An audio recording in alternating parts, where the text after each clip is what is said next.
Allan, I'm going to seat you right here. Thank you for joining us today, Allan. We are just grateful that you've been willing to do this, and especially for your very first time with us. So thank you for that. Thank you. We could spend the entire rest of the day and tomorrow and still not hear all that you have to say. So we're going to try to do what we can in 1 year. So we'll start. In 1 hour. So we'll get started. World War II began with Nazi Germany and the Soviet Union's invasion of Poland in September 1939.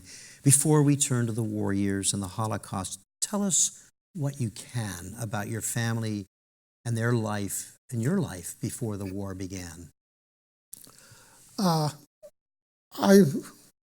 was born into a family of 4 older sisters. My parents operated a small grocery store and a bar that served the surrounding villages. My parents were relatively well off. They lived in a very fine home. They had a couple of 2 or 3 rental properties in the neighborhood. And I found out many, many years after the war that when I was born, my father opened a bank account for me in one of the banks in England. So that kind of indicated there was some money in the family. Mm-hmm. You were considerably younger than your 4 older sisters, and you told me that your birth was a big deal. Absolutely. Say a little bit about that. Well, I was the 5th child, the first son after 4 girls.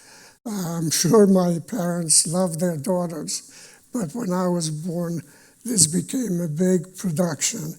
I of course, didn't know about it, but I heard from many people how wonderful things were and what a big celebration this was. Allan, I know you don't know a whole lot about most of your sisters, but tell us a little bit about what you know about them and what you know about their ages at the time of your birth. When the Holocaust started, I was about 8, 9 years old, and I certainly did not think it important enough to get into a lot of things that became more important as time went on. Mm-hmm. So a question like my sisters, well, they were all wonderful girls. By the time I became aware of things, they were studying at a Jewish high school which had a Polish curriculum, and they, whether like it or not, I was the apple of the eye, and they made sure that I was well off and well taken care of. Age-wise, my youngest of the 4 sisters was approximately 15 or 16 years old when I was approximately 9. The next older one, the one who survived the war, Julia, or Eula, she was about 10 years older than I, so she must have been about 19 when I was 9. Mm-hmm. The second of the older sisters was probably about in her early 20s, and the oldest of my sisters was about 24.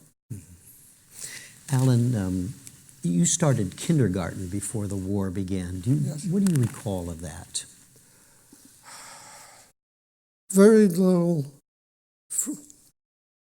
My only recollection was that I was very embarrassed because I was the only one who was accompanied by the family maid to make it to the kindergarten. Nobody else, as I recall, had that kind of service provided. So I was, again, somewhat highly well-treated. Mm-hmm. You also shared with me, and I hope you don't mind me saying this, but you shared it with me. Your biggest accomplishment when you were in the kindergarten, according to you, was that you learned to smoke. Yes. Well, that was when I graduated from kindergarten. I think I must have been about 7 years old or so at that time when I went to a cheder, which was a Hebrew day school. And what I most remember about it is that I learned how to steal cigarettes from my father and how to smoke behind the latrine in that school. Allan, with the start of the war in September 1939, when you were just 6 years old, your town was occupied by the Soviet army until June of 1941. Do you recall much about what it was like for your family during that 21 months or so that your family lived under Soviet control? Well, the major recollection I have is that my father, who would have a grocery store and a bar before the war, obviously could not continue because the occupation under the Soviets did not allow for private enterprise. So I remember my father and mother occupying themselves with trying to raise geese from which they would sell from their house. Other than that, the major recollection that I had was that my older sisters, all of whom by that time were studying in a gymnasium, they were very upset because their whole Polish curriculum was turned upside down. They now had to study Russian instead of Polish and Soviet history instead of Polish history. And they also had to study Yiddish, which they normally did not have to study at home or speak at home. They spoke Polish like good Polish citizens. In June 1941, Nazi Germany turned on the Soviets, and very quickly your town was occupied by the Hungarian army, which were allied with the Nazis. The Hungarian occupation was for a short period. Do you recall anything about that short period when the Hungarians were in control? The Hungarian, if I can call it occupation, was relatively speaking benign. The only problem that I remember was that the Hungarian troops would round up Jewish men to the extent they could find them and put them to work changing the railroad gauge from the Soviet gauge, which was higher than or wider than the Western European, to allow the German army to send their supplies and troops into the Soviet Union. But that was relatively benign and very unimportant as far, especially for myself when I was at an age when I certainly was not in a position to do any usable work. Mm-hmm. You also shared with me that during that period, there had been a number of Hungarian Jews that had fled, and some were staying in your home during that time. Yes, I did not think much of it, and I therefore did not remember to tell you about it. But my parents had space both in a former grocery store and a former bar where a number of young women, refugees from Hungary, were housed. This happened for a few months, and afterwards they came and they went I did not know anything about them. Right. Being, again, of a young age, I was not interested in things like that. I do remember, again, that many years after the war, one of my cousins who remained in Germany happened to have met up with two of those young ladies, and they were telling my cousin how grateful they were for all the help that my parents gave to them. That's my only memory of that experience. And of course, that time on the Hungarians, as you noted, was so short. Very quickly, the Nazis took control of your town, and circumstances for Jews became horrific. You said to me, quote, "My story begins with the first major roundup of Jews in our town in January 1942. Tell us what happened to your family with that roundup. Okay. Well, once the German army or the Nazis took over from the Hungarian occupation, they started implementing all the rules and regulations to make life difficult for us Jews. They ordered all adults, again, being of a young age, I was exempt, but adults had to start wearing armbands showing that they were Jewish. Then afterwards, there were rules that prevented us Jews from using public transport, from attending theaters or movie shows. The Jews were required, my family also were required, to turn over to the German government their jewelry, their furs. But again, as you mentioned, the real disaster struck in January 1942 when my parents and my oldest sister were arrested by the Germans with the assistance of the Ukrainian militia. At that time, my oldest sister was already married and had a baby which was approximately 2.5 years old. So in January of 1942, the militia showed up at our house, arrested my parents, my sister, and her husband. And we never, of course, knew whatever happened to them. But that was the beginning of the disaster for me and my 3 remaining sisters. So that left my 3 older sisters and myself and a 2.5-year-old baby totally adrift. Do you recall what you thought had happened to your parents and your older sister? Did you have an idea what had happened to them? I mean, you didn't know exactly what happened, but... No, at that time, we did not really know what was happening. Mm-hmm. When I said they were arrested, that's because we all were under the impression that they were being jailed. We didn't know then that what in fact was happening was that they were marched to a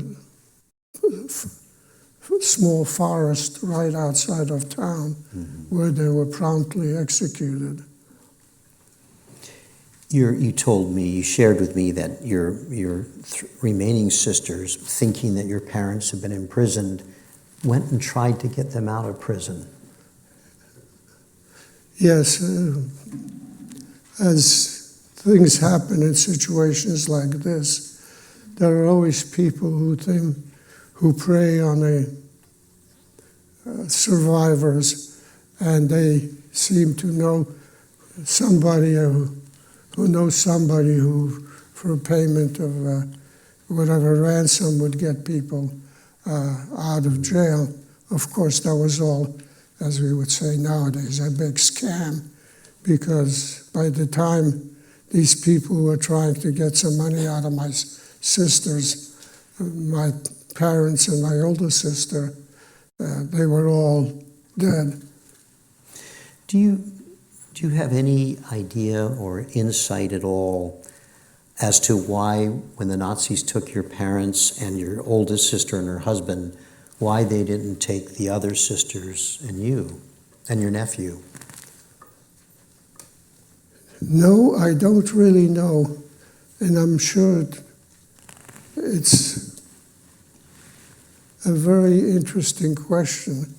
My only thought is that this just added to our misery by being left adrift with no guidance from parents, no help, limited amount of food, and just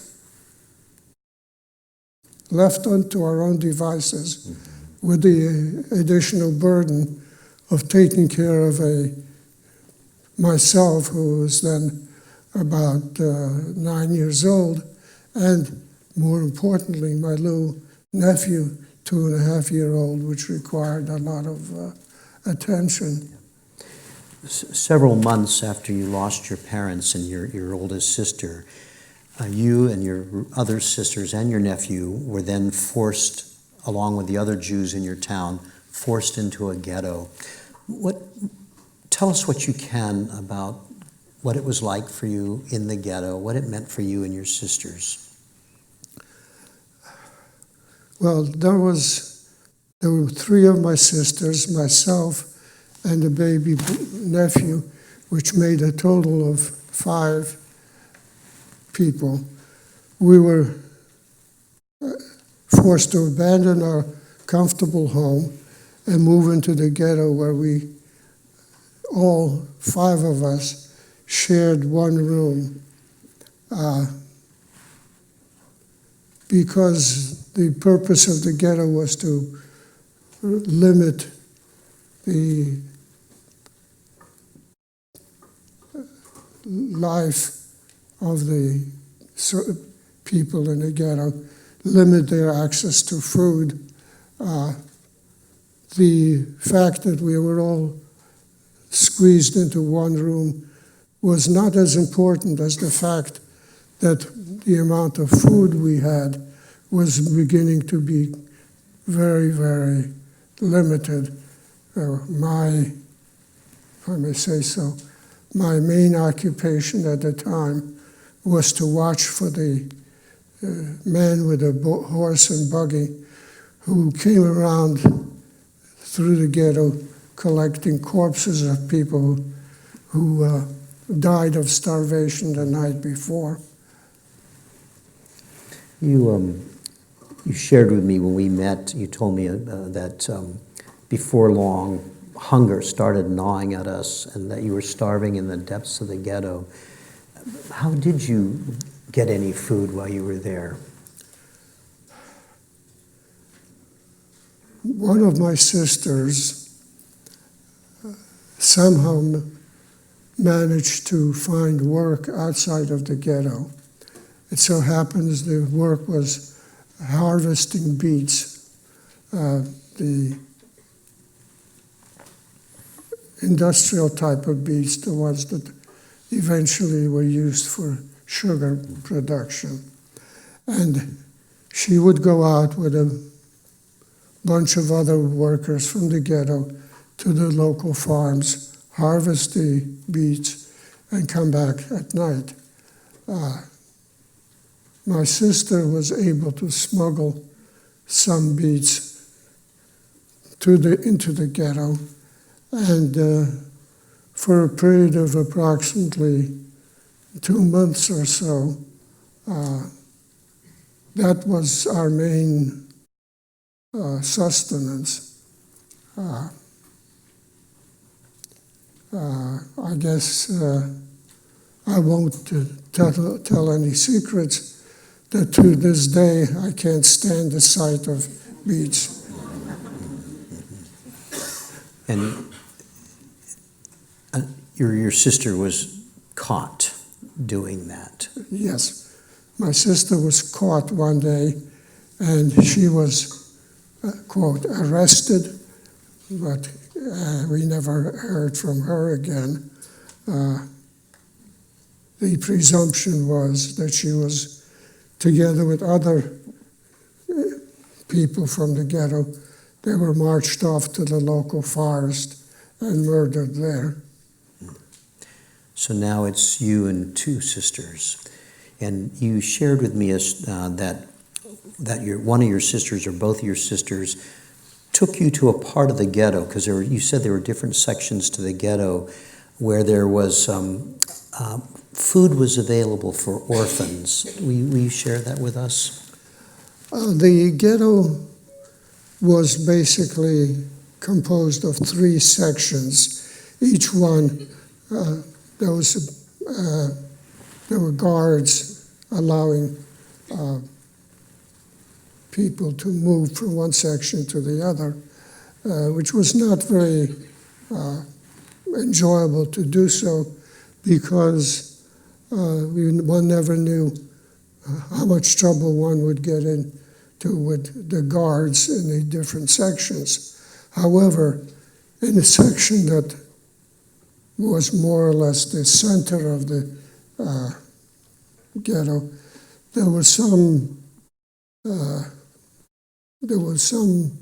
organizational functions, and one of the things that was there was an orphanage, and the orphans were served as some one-a-day meal. Since we didn't have anything, and I was at that point an orphan legitimately, one of my sisters took me to the other section of the ghetto and convinced the people in charge that I was a legitimate orphan and entitled to some help. Mm-hmm. After some interminable period of time, I was handed a bowl of some watery soup. It probably wasn't as long a period of time as I thought, but to me it seemed interminable. Mm-hmm. However, that was the only time I went to this orphanage for my food. There was a rumor floating that the next time there was going to be a roundup in the ghetto, the Nazis would target the orphans. And indeed, my sisters never allowed me to go back to get my ration of soup. And indeed, when the next roundup occurred, the orphans were all captured and moved on. Allan, you lost your nephew as well. Will you tell us about that? Well, once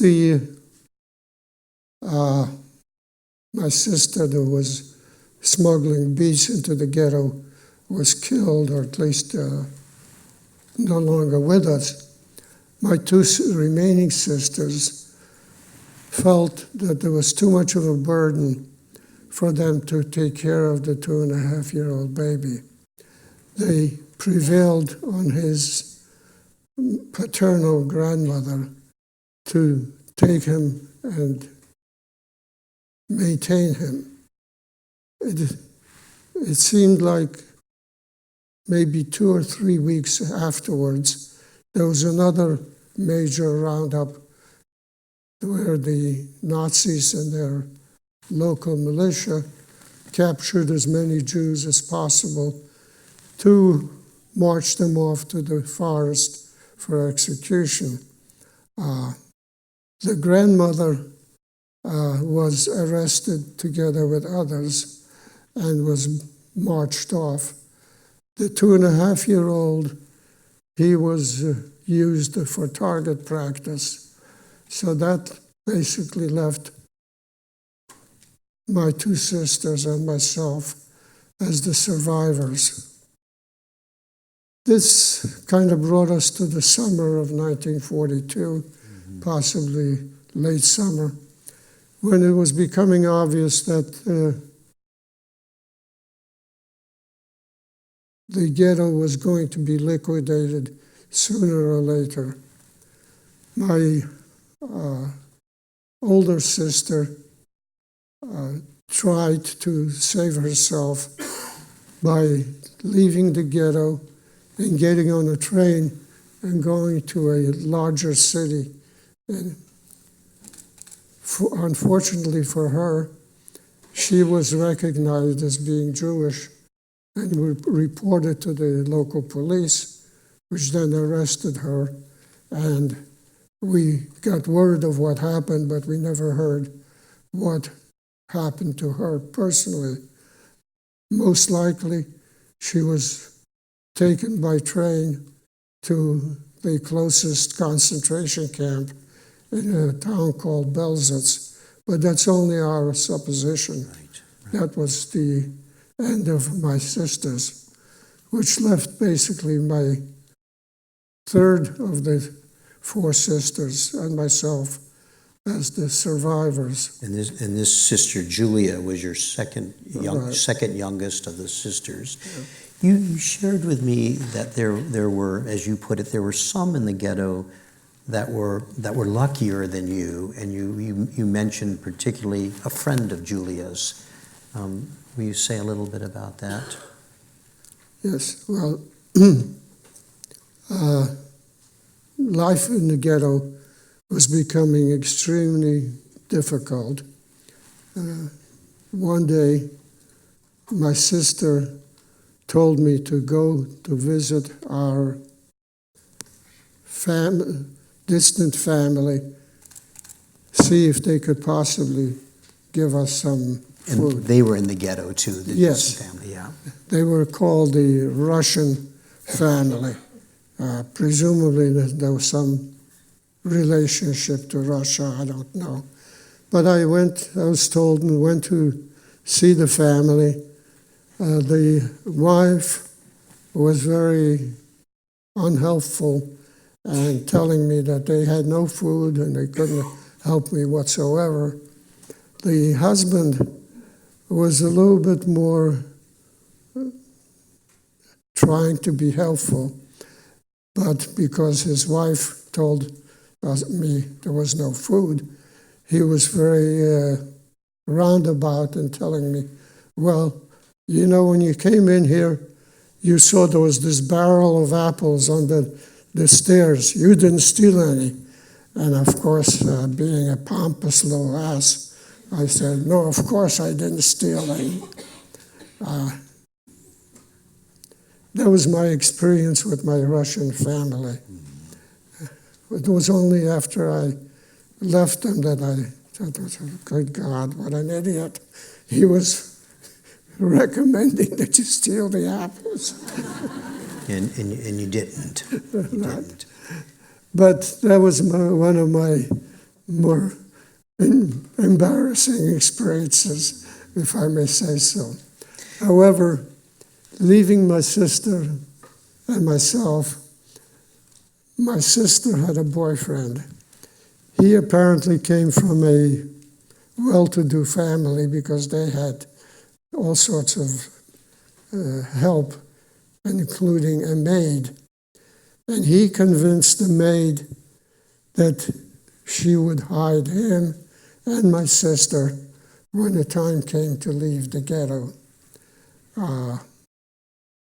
He delayed too long to escape the ghetto and was arrested like all the other Jews and was shipped off to the local forest.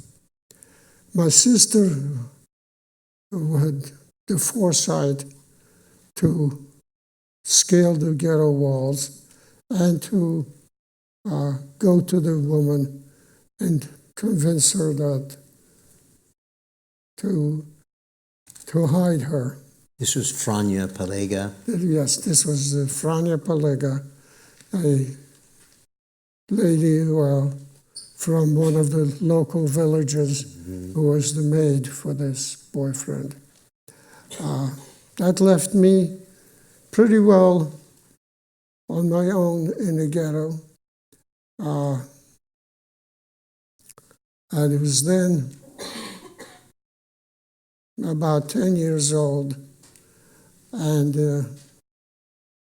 the ghetto was getting pretty well depopulated. When my sister left, I tried to keep myself occupied by wandering through the ghetto. Usually there were other children my age who kept each other company. But it was pretty empty. And so I walked back to the apartment and just stayed there for 3 or 4 days, when I then got a message from my sister that she wanted some of her clothing. Allan, before you continue with that, just a question. Do you recall what you felt at that time? I mean, it had to have been not just lonely, but terrifying. What do you recall of that now by yourself in a largely depopulated ghetto? I think at that point I was simply numb. Mm-hmm. It was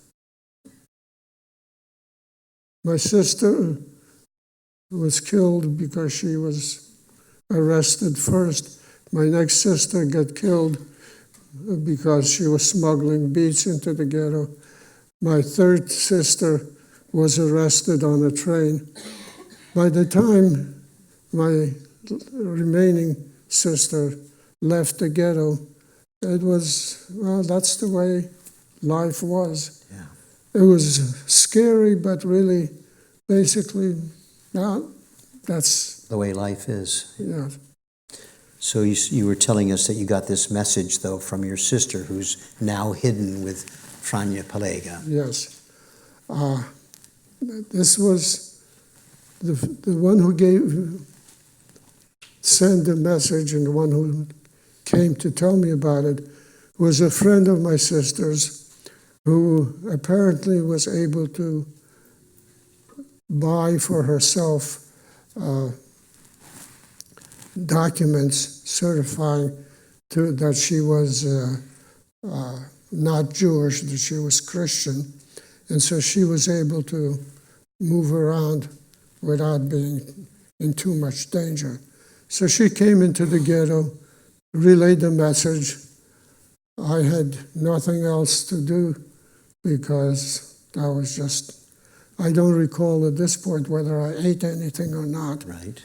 But I bundled up some clothes, which I thought was appropriate, and climbed over the fence of the part of the ghetto fence and went and delivered the clothing to my sister. Mm-hmm.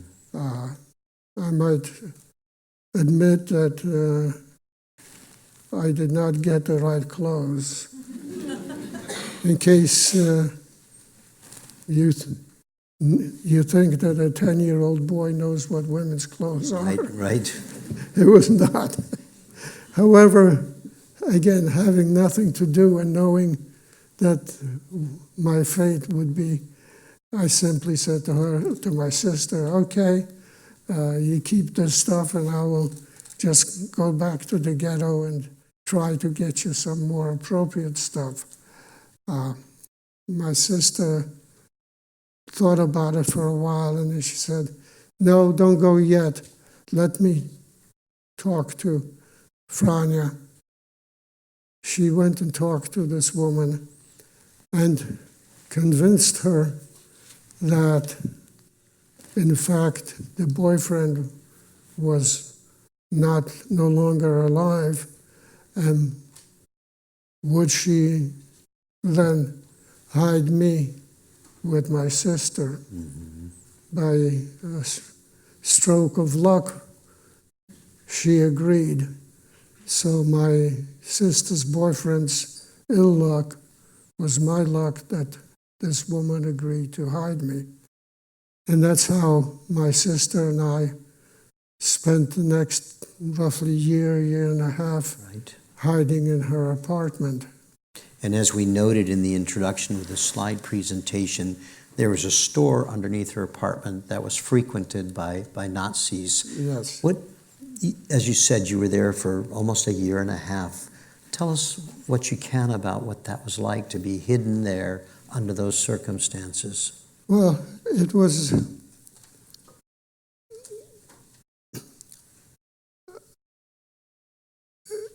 the apartment was a very small apartment, and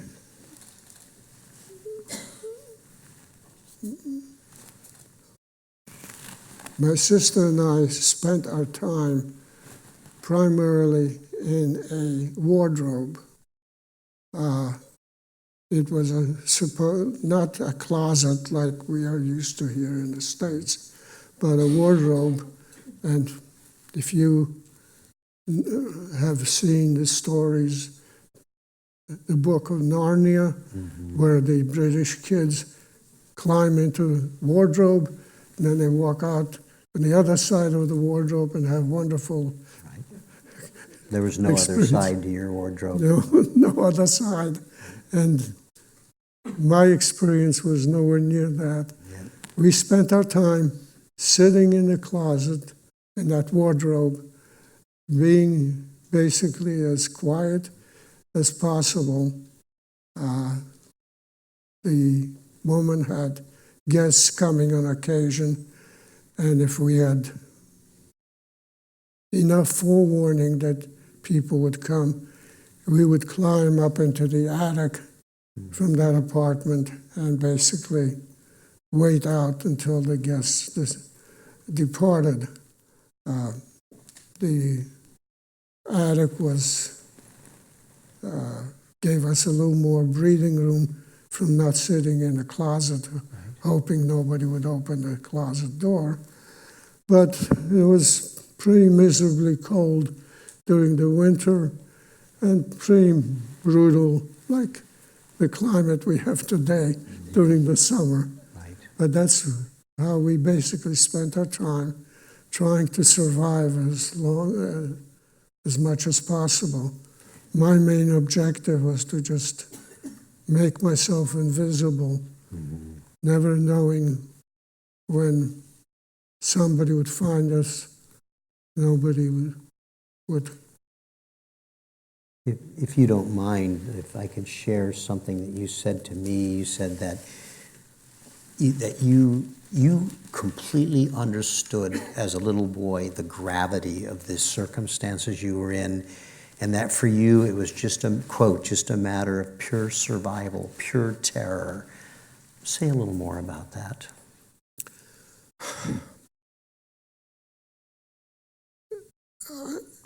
I'm just about repeating what you said.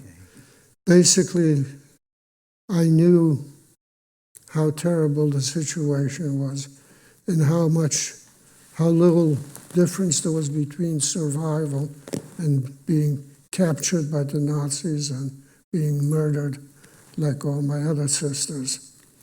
So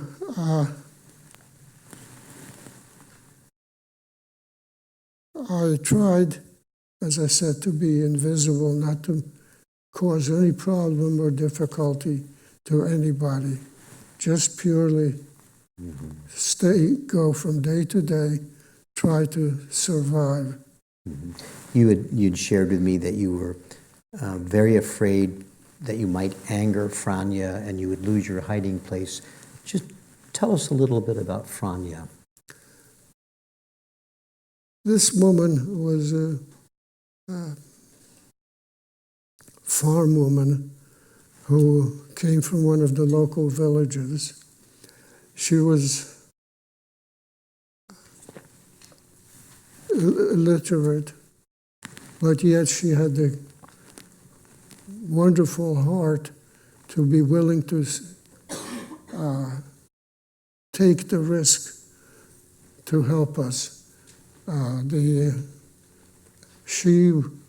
If she were to have been discovered hiding Jews, not only would the Jews be killed, but she and anybody else in that apartment would have been equally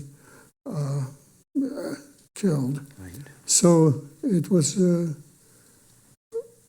I can't say enough about how grateful I was to that woman, but yet at the same time knew how there was always a risk that either my sister would get mad at me and tell me to go out of there, or Fania would say, I've had enough with you people, go get lost.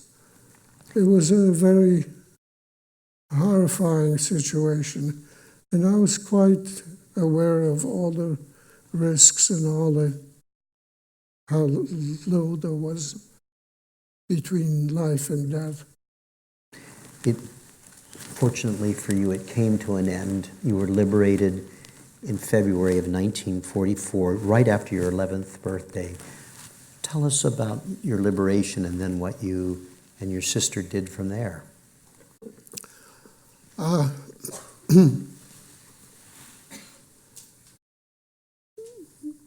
During the last few days before liberation, we kept hearing the cannon fire, which indicated to us that there was fighting and likely the Russian army was moving. So we spent our days just praying that indeed the Russian armies would be successful. When the day finally came, Fania came into the apartment and she said, the Russian tanks are in town. This was the wonderful news that we've been praying for a year and a half. Right.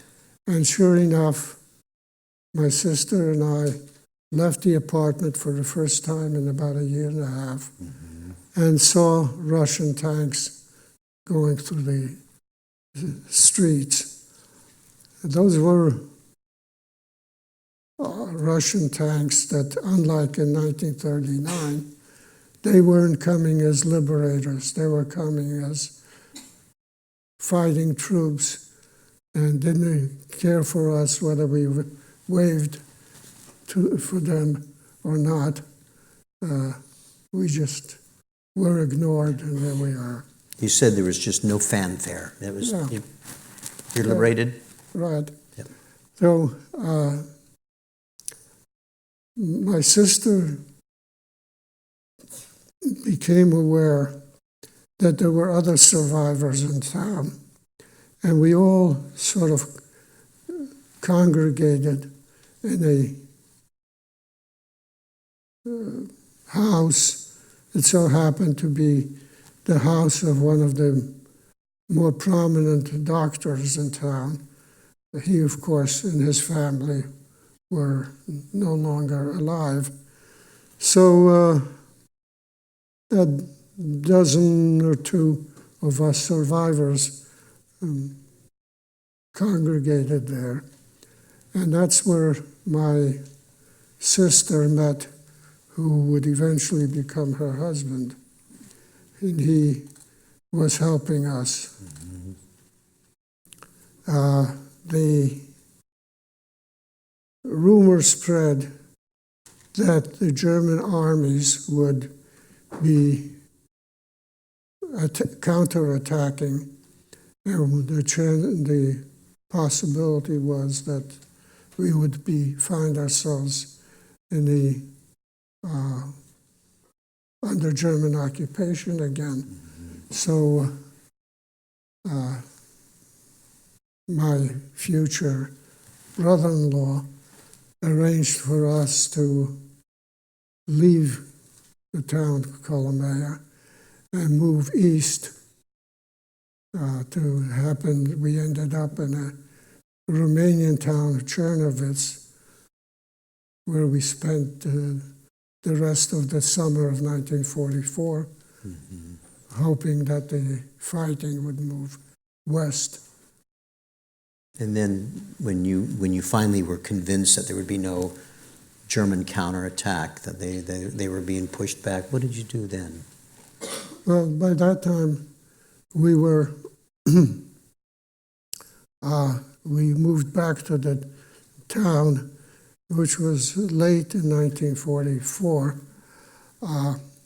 At that time, it was known that that part of what used to be Poland would remain part of the Soviet Union. The authorities there were not too happy about having a large Polish population in the town. So they encouraged us all, including those of us Jews who survived and who were Polish citizens, to move west into Poland. So we fled that town and ended up in Poland. We eventually ended in a town called what used to be the so-called Oder-Neisse territory, which was the German territories that were now being settled by the Polish population. And we ended up in a town called Breslau, or Wrocław in Polish. Mm-hmm. We had a fairly good life there until 1946, when there was a Polish pogrom in the town of Kielce. This was a major destruction of a bunch of survivors. And it became clear that we were not destined to live in Poland. Mm-hmm. So, again, those of us who survived, together with many others, again ended up on a train going from Breslau or Wrocław into the American zone of occupation of Germany. My sister and by that time her husband, they ended up in Frankfurt am Main. I ended up in a orphanage in a displaced persons camp in a DP camp called Zasheim, where I lived for about 3 months or so. At that time, basically, I was beginning to go to school and lived in an orphanage. The major subject of study there was Hebrew, because those of us in the orphanage were expected that eventually we would be smuggled into what was then Palestine. Mm-hmm. My sister and her husband decided that they did not want to go to Palestine. They wanted to come to the United States. They applied for visas, and they applied for a visa for me. The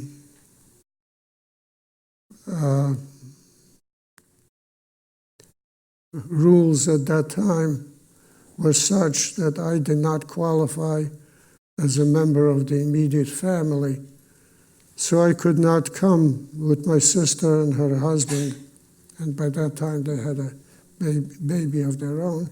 I'm going to stop you for just a second, Allan. They applied for visas from the U.S. Your sister had actually found some relatives in the United States by that time, right? She found my father's brother and my father's sister were living here in the United States. They had come before the war. Right. Yeah. And they were willing to certify that they would support her and her husband, and they would not be subject to a burden to the U.S. government. Mm-hmm. And if I remember right, not only were you, under the rules, not considered part of their family, so you couldn't come under their visa, it also meant, because they were coming under a German visa, Yes. it meant that you would have to go it alone and try to come in on a Polish visa Yes, as a very young boy. that's correct. Yeah. So my brother-in-law then came up with a scheme whereby I became his son by a previous marriage. Mm-hmm. And so I then was qualified to come with the family to the States. As all a nuclear family at that point, considered that legally.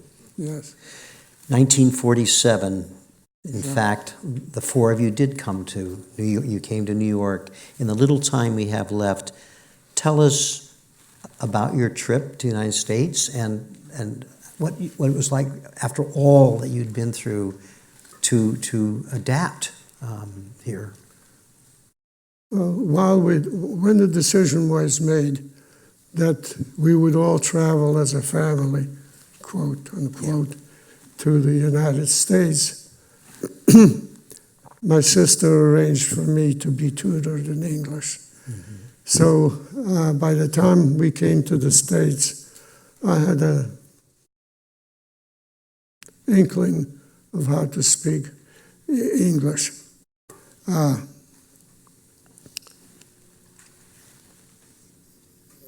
We were obviously extremely happy to leave Germany and to come to the States. We had the wonderful time of seeing the Statue of Liberty. What I didn't realize at the time, since we traveled in the winter time, we ran across terrible storms, and the ship that we were on barely survived. But we didn't know that. So. And until you saw the massive gash in the Right. side of the ship after you docked. Exactly. Yeah. So then, of course, I started going to school. Initially, I went to a yeshiva, which is, as you know, a Hebrew school. That helped with the transition because I knew a little bit of English and I knew a little bit of Yiddish. And so the first year in school was reasonably well. But for some reason, I did not care for the religious part of the school curriculum. And so they transferred, my sister and her husband, transferred me to a local public school. That's when I first started coming alive. That for the first time in my life, I was in a school where I was not afraid of being attacked, that I was Jewish, but that I was being befriended by people, classmates. It was a wonderful experience and a wonderful life. You know, we don't have time to talk about, what happened after that, but if you'll permit me, I mentioned that he was drafted in the U.S. Army and during the Korean War and over there, and I said, so what was that time like for you? He said, I reveled in it. I was free. It was a marvelous experience. You saw the Far East. First time you'd ever been on your own, truly. Allan, now we didn't have time for you to ask Allan questions. He's going to close our program in just a moment, but when he's done, two things are going to happen. Our photographer, Joel, is going to come up on stage and take a photograph of Allan with you as the background, so please stay here for that. And then when Allan is done, we're going to invite any of you, all of you, to come up on stage afterwards if you'd like. Meet Allan, ask him a question, get your picture taken with him, whatever you would like to do in that regard. And we really do encourage you to do that. Thank you for being with us. We have a few more programs this season. We'll conclude on August 8th, each Wednesday and Thursday until August 8th. All of our programs are on the museum's YouTube channel, so you can see them there if you can't come back this year. So thank you for being with us. It's our tradition at First Person that our first person has the last word. And so on that note, I'm going to turn it back to Allan to close today's program. Well, having survived the Holocaust and having come to the States and having gone to a public school where I was not attacked, but rather befriended and made part of the community, I became a very strong believer in the United States. I love this country. I was very proud to be drafted and to serve in the U.S. Army. Even though I ended up in Korea, I still was very happy. So I'm a very great believer in this country. And to repay this country for what it has given me, I guess that's why I'm here, spending my time telling you my story so that nothing like this ever happens again. Thank you, Allan.